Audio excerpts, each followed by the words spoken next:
قد قتل المرتضى قد قتل المرتضى والله تهدمت أركان الهدى. اعوذ باللہ من الشیطان الرجیم. بسم اللہ الرحمن الرحیم. صلی اللہ علی رسول الکریم وعلی اہل بیتہ الطیبین الطاہرین المعصومین. السلام علیکم یا امین اللہ فی ارضہ وحجتہ علی عبادہ. السلام علیکم یا امیر المؤمنین. ناظرین کرام، السلام علیکم ورحمۃ اللہ وبرکاتہ. مولا کائنات کی آخری وصیت کو لے کر آپ حضرات کی خدمت میں حاضر ہوئے تھے.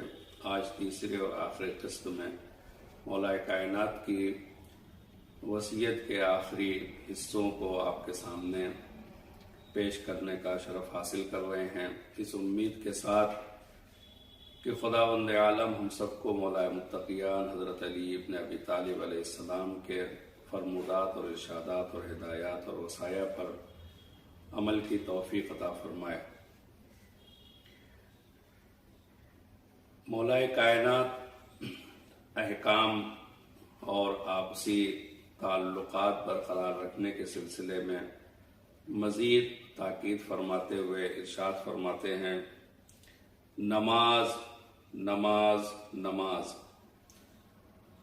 راہ خدا میں ملامت کرنے والوں کی ملامت تمہیں اپنی گرفت میں نہ لے لے. جو تمہارا برا چاہے گا اور تم پر زیادتی کرے گا تو خدا اس کے مقابلے میں تمہارا حامی و مددگار بن جائے گا. میرے فرزندوں، آپس میں ایک دوسرے سے تعلقات برقرار رکھو، ایک دوسرے کی مدد کے سلسلے کو جاری رکھو اور ایک دوسرے کے ساتھ نیکی کرتے رہو. منافقت، ایک دوسرے سے منہ پھیرنے، تعلقات توڑنے اور اختلاف کا شکار ہونے سے خبردار ہوشیار. وَتَعَاوَنُوا عَلَى الْبِرِّ وَالتَّقْوَى وَلَا تَعَاوَنُوا عَلَى الْإِثْمِ وَالْعُدْوَانِ وَاتَّقُوا اللَّهَ إِنَّ اللَّهَ شَدِيدُ الْعِقَابِ. نیکی اور تقوی پر ایک دوسرے کی مدد کرو اور گناہ اور تعدی پر آپس میں تعاون نہ کرو، اور اللہ سے ڈرتے رہنا کہ اس کا عذاب بہت سخت ہے. وَقُولُوا لِلنَّاسِ حُسْنًا، لوگوں سے اچھی باتیں کرتے رہنا جیسا کہ خداوند عالم نے حکم دیا ہے، اور امر بالمعروف اور نہی عن المنکر کو نظر انداز نہ کر دینا کہ تم پر اشرار کی حکومت قائم ہو جائے گی اور تم فریاد کرو گے تب بھی تمہاری فریاد کی کوئی سنوائی نہیں ہوگی. یہ حصہ گزشتہ اس سے پہلے بھی آپسی تعلقات کو برقرار رکھنے اور ایک دوسرے کے ساتھ نیکی کرنے کی آپ نے وصیت فرمائی تھی. اس حصے میں بھی اسی بات کو دوسرے انداز میں بیان فرمایا ہے اور قرآن مجید سے اس پر استدلال بھی فرمایا ہے. یہ اس بات کی جانب ہمیں متوجہ کرتا ہے کہ آپسی تعلقات کس قدر ضروری ہیں اور ان کو برقرار رکھنا کس قدر اہمیت کا حامل ہے. اور انہی آپسی تعلقات میں سے سماج میں اگر کوئی نیکی نہیں کر رہا ہے تو اسے نیکی کا راستہ دکھانا، اور اگر کوئی برائی پر اڑا ہوا ہے تو اسے برائیوں سے روکنا اور نہی عن المنکر کرنا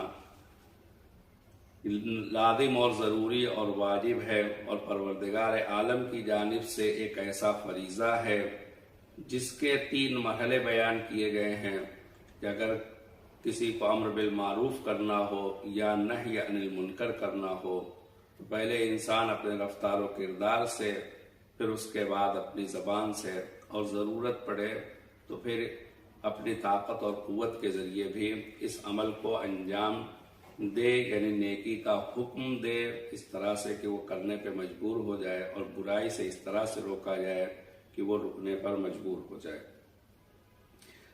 اور ترک کی صورت میں امام علیہ السلام نے اس کی جانب میں متوجہ کر دیا کہ اگر کوئی ان دونوں فریضوں کو ترک کرتا ہے تو پھر ظالمین کی حکومت ان کے اوپر قائم ہو جائے گی۔ اب اس کے بعد یہ فریاد بھی پروردگار کی بارگاہ میں کرتے ہیں تو ان کی کوئی سنوائی نہیں ہوگی، کہ ہم بہت سے دور حاضر کے حالات کو اس تناظر میں بھی دیکھ سکتے ہیں کہ جہاں امر بالمعروف اور نہی عن المنکر کو ترک کیا گیا، وہاں کے معاشرے اور سماج اور وہاں کے ملک کے حالات کیا ہیں۔ اے بیٹوں، تمہارے چھوٹوں کو چاہیے کہ اپنے بڑوں کی پیروی کریں، اور بڑوں کا فرض ہے کہ اپنے چھوٹوں پر مہربانی کریں، اور خبردار تم لوگ جاہلیت کے ان ظالموں جیسے نہ بن جانا جو نہ دین کا علم حاصل کرتے تھے اور نہ ہی اللہ کے بارے میں عقل و فہم سے کام لیتے تھے، اور نہ ہی انہیں اللہ کے بارے میں خالص یقین عطا کیا گیا تھا۔ ان کی مثال ان انڈوں کے چھلکوں جیسی ہے جو شتر مرغ کے انڈے دینے کی جگہ پر رکھے ہوں کہ ان کا توڑنا بھی جرم ہے، لیکن پرورش کرنا سوائے شر کے کوئی نتیجہ نہیں دے سکتا ہے۔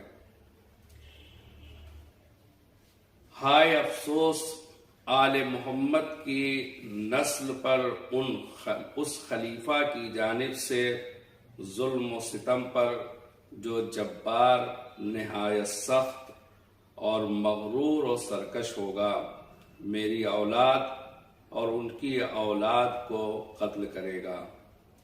آگاہ ہو جاؤ کہ خداوند عالم کی قسم، میں نے تبلیغ کا مشاہدہ کیا ہے، پیغامات کو سنا ہے، اور خدا تم اہل بیت پر اپنی نعمتیں تمام کرتا ہے۔ میرے فرزندوں، لوگوں کے ساتھ ایسا میل جول رکھو کہ مر جاؤ تو لوگ تم پر گریہ کریں، اور زندہ رہو تو لوگ تم سے ملاقات کے مشتاق رہیں۔ میرے بیٹوں، بے شک یہ دل تیار لشکر کے مانند ہیں جو مودت و محبت کے ساتھ ایک دوسرے کو دیکھتے ہیں، اور مودت کے ساتھ ایک دوسرے سے نجوہ اور سرگوشی کرتے ہیں۔ اسی طرح وہ دشمن بھی ہیں جب تم کسی آدمی سے بغیر کسی توقع کے محبت کرو گے تو وہ تمہاری طرف کھنچ کر آئے گا، پس ایسی امید رکھو، اور جب کوئی آدمی سے بغیر برائی کے دشمنی رکھو گے تو اس سے ہوشیار رہنا۔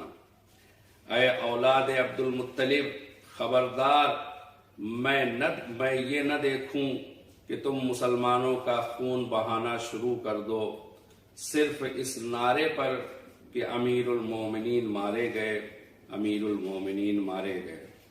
میرے بدلے میں میرے قاتل کے علاوہ کسی کو قتل نہیں کیا جا سکتا ہے۔ دیکھو، اگر میں اس ضربت سے جانبر ہو سکا تو ایک ضربت کا جانبر نہ ہو سکا تو ایک ضربت کا جواب ایک ہی ضربت ہے، اور دیکھو میرے قاتل کے جسم کے ٹکڑے ٹکڑے نہ کرنا کہ میں نے رسول خدا صلی اللہ علیہ وآلہ وسلم سے سنا ہے کہ آپ نے فرمایا، خبردار، کاٹ کھانے والے کتے کے بھی ہاتھ پیر نہ کاٹنا۔ آخری حصے میں وداعیہ کے عنوان سے امام علیہ السلام فرماتے ہیں، اے اہل بیت، خدا تمہاری حفاظت فرمائے اور تمہارے درمیان تمہارے نبی کی یاد کو محفوظ اور باقی رکھے۔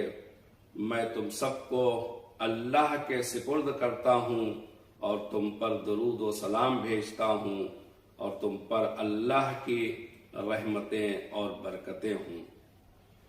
ناظرین کرام، یہ مولا کائنات کی وہ آخری وصیت تھی جسے آپ نے اپنے کاتب جناب عبید اللہ بن ابی رافع سے املا فرمایا تھا اور انہوں نے لکھا تھا، اور یہ وصیت ہم نے آپ کے سامنے اس کا ترجمہ پڑھ کر سنانے کی کوشش کی۔